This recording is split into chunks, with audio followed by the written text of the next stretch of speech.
Thank you for joining the second half of this review for Joran, Princess of Snow and Blood, as we conclude the story of this season with episodes 7 through 12 that we're going to tackle on.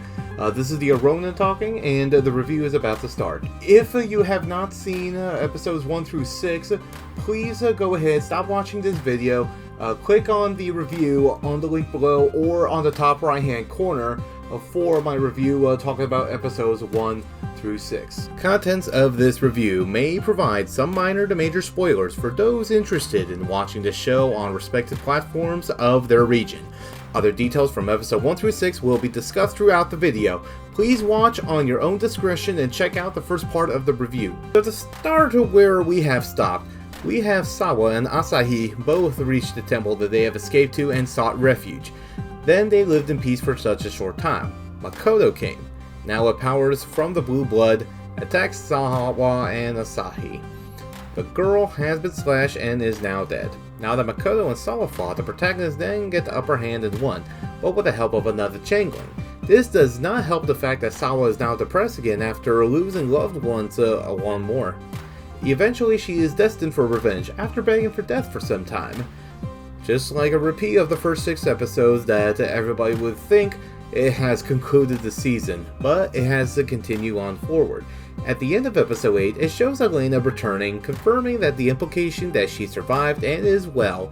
She is asked by Kuzuhara to be with Sawa at one point in Tokyo. She has become non-hostile, and that is not a surprise considering that she is pregnant as shown in episode 6.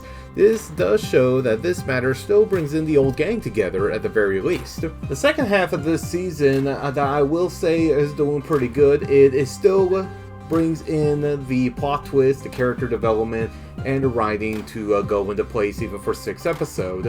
However, in contrast to the first 6 episodes of the season, one of the things that I do think is missing was the balance of all of these to combust together into 6 episodes.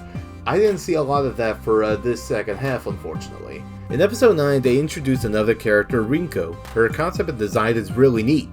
She escorted Sawa over throughout her adventure back to Tokyo after being convinced on moving on from life after Asahi's death. However, just while watching, you definitely all of a sudden see Rinko turn against Sawa as per the Shogun's orders. This is definitely a disappointment as Rinko does not come back ever again after their fight. It's very unfortunate as her character concept as a new executioner plus a user of Aronium is definitely explorable. Don't get me wrong, a lot of the fights ongoing thus far has been great and has been well paced and continuous as I have always liked, whether it is anime or other genres. Any in-battle dialogue has been somewhat kept to a minimum and the fight kept on going. If you're here for the action, then it's great. However, due to the lack of balance, story does not progress all that much, and I would say that the dialogue being kept to the minimum does play a role into it, but for a lot of people that does like a lot of action, this is still pretty enjoyable to watch regardless for the fight scenes. It is also great to see that the animation stayed just as good as it was in the first 6 episodes. I did not expect any downgrades or upgrades mid-season. It is definitely not common at all to begin with for many anime, but due to my love for the art style, I could not stress it that much just to bring it up. 役人軍人かよっぽどの金持ちでないと乗れんのに反乱か。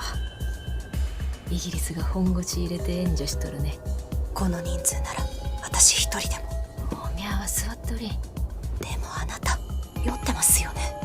おいだでね。To make up for pacing issue, there is a lot of development and backstory to be given to Jin Kuzuhara, how he became a Nui member, his childhood, and plot twist. Turns out it was him that killed all of Sawa's family and clan. So here's another story that is all about revenge. Kill Jin and Jin the Shogun.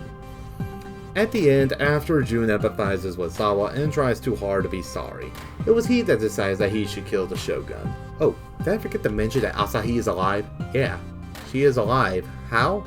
By giving her the blue blood. The twist is also an important one for the story. So at the end, Sawa got injured after the death of the Shogun. At the very end, Sawa has passed away for good due to the injuries. Shortly after, it does show a grown Asahi at, I want to say 17 years old with Elena as child. Asahi has the White Crow with her, which will imply that she's going to continue the legacy. This definitely opens up sequel possibilities and a second season when it comes. So the question is, despite the flaws of this season, should they continue on with the second season going on, or just leave it as is? I myself would love to see a second season coming up, only because I do see a lot of potential, and a lot of the flaws that we have in the first season can be easy fixes, especially since the second season would probably imply a new protagonist, which is Asahi, as shown in the end of the season for Joran. However, I do not see this happening. I've always experienced well-made first seasons to just stay as such, even some that are not as good to begin with. Some stayed as the first season for the better, and some just because. I really do wish there was second season for other animes I like, such as Dead Man Wonderland, but for a show like Joran, Princess of Blood and Snow, I do not see much as to what story they can tell or who the new threat is. The Shogun is gone, and there is no hints of the rise of the imperialist side of Japan that would replicate World War II Japan. However, I do have some optimism, and I do hope I am wrong.